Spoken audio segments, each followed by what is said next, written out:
Hi hello வணக்கம் நண்பர்களே, அனைவருக்கும் இனிய வணக்கம். இன்னைக்கு நம்ம இந்த ஒரு வீடியோல அதை பற்றி பார்க்க போறோம் அப்படின்னு பார்த்தீங்கன்னா, தமிழகத்துல இந்த விவசாய கடன் அப்படின்றது ரொம்ப பேசும் பொருளா மாறிட்டு இருக்கு நாளுக்கு நாள்.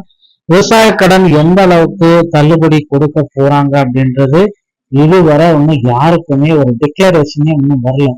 எந்த அளவுக்கு தள்ளுபடி 14.4 லட்சம் விவசாயிகள் இதுல பயன் பெறாங்க அப்படின்னு சொல்றாங்களே, உண்மைதானா என்ன அப்படின்றத பற்றி தான் இந்த ஒரு வீடியோவின் வாயிலாக உங்களுக்கு நாங்கள் தெரியப்படுத்துகிறோம்.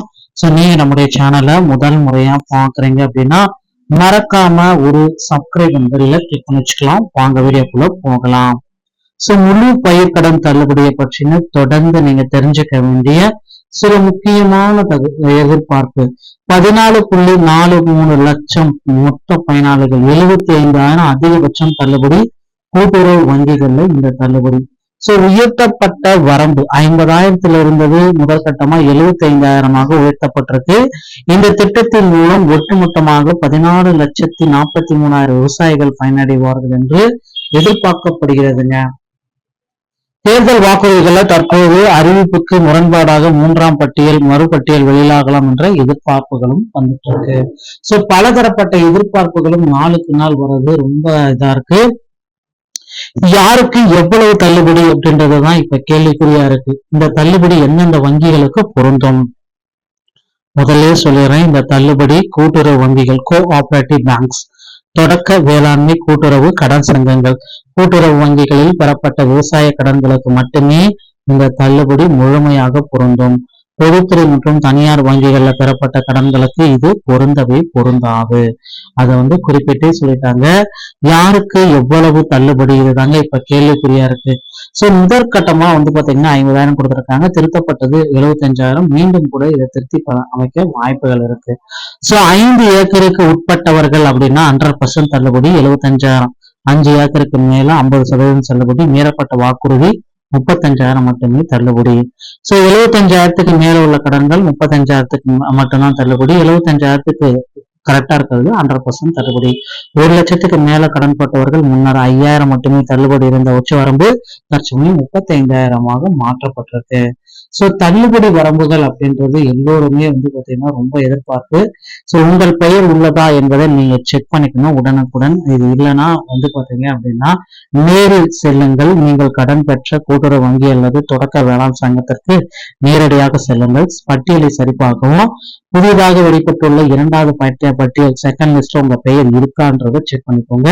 இல்லை அப்படின்னா மேல்முறையீடு, உங்களுக்கு முழு தகுதி இருந்தும் பட்டியலில் பெயர் இல்லை என்றால் உடனடியாக நீங்கள் மேல்முறையீடு செய்ய தகுதியானவர்கள். சோ தேர்தல் வாக்குறுதிகள்ல குறிப்பிட்டது இது நடக்கல.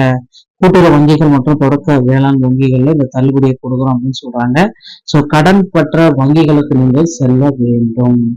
சோ போராட்டங்கள் களம் நிலவரம் அப்படின்னு பாத்தீங்கன்னா தொடர்ந்து போராட்டங்கள், முழுமையான போராட்டங்கள், நிவாரணம் கோரி விவசாய சங்கங்கள் மீண்டும் போராட்டங்கள், 35,000 உச்ச வரம்பு, சிறு மற்றும் குறு விவசாயிகளுக்கு ஏமாற்றம் மட்டுமே முன்னுரிமை, மற்றவர்களுக்கு பேரிழப்பு.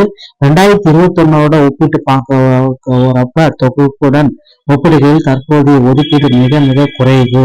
தேர்தல் வாக்குறுதிகள்ல நிலவும் ஏன் இந்த இடைவெளி?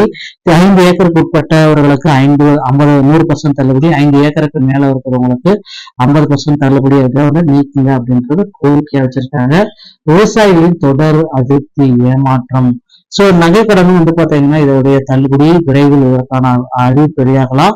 சோ 3ஆம் கட்ட பட்டியல் 14.43 லட்சம் பேருக்கு இதுல பலன் கிடைத்தாலும் தேர்தல் உத்தரவாதத்திற்கு தற்போது அரசாணைக்கும் உள்ள இடைவெளியில் அதிருப்தி ஏற்படுது. இதனால 3ஆம் பட்டியல் பார்க்கிறது. விவசாயிகளின் அதிருப்தி, தொடர்ந்து போராட்டங்கள், பாகுபாடு எல்லாத்தையும் அடுத்த கட்டத்துக்கு நிகழ்வுக்கு கொண்டு போகுது. தற்போது அறிவிப்பில் விவசாயிகளிடையே பாகுபாடு காட்டுவதாக தமிழ்நாடு விவசாயிகள் சங்கம் உள்ளிட்டோர் குற்றச்சாட்டுகள். அரசாணை மூலம் வாக்குறுதியை முழுமையாக நிறைவேற்றாவிட்டால் மீண்டும் பெரிய அளவிலான போராட்டங்கள் நடைபெறும். சோ காத்திருங்க, 3ஆம் கட்ட பட்டியல் விரைவில் வெளியாகும். தொடர்ந்து இருங்க. உங்க கூட்டுறவு பங்கு சங்க செயலாளர் அல்லது வங்கி மேலாளருடன் தொடர்ந்து இணைப்பில் இருங்க. அரசாணை அதிகாரப்பூர்வ ஜீவோ வெளிவரும் வதந்திகளை நம்ப வேண்டாம். நேரடி வங்கி தகவல்களை பின்பற்றுங்கள். இந்த ஒரு வீடியோ உங்களுக்கு பிடிச்சிருந்தா நீங்க நம்மளுடைய சேனலோட இணைந்திருங்க. நன்றி, வணக்கம், தேங்க்யூ.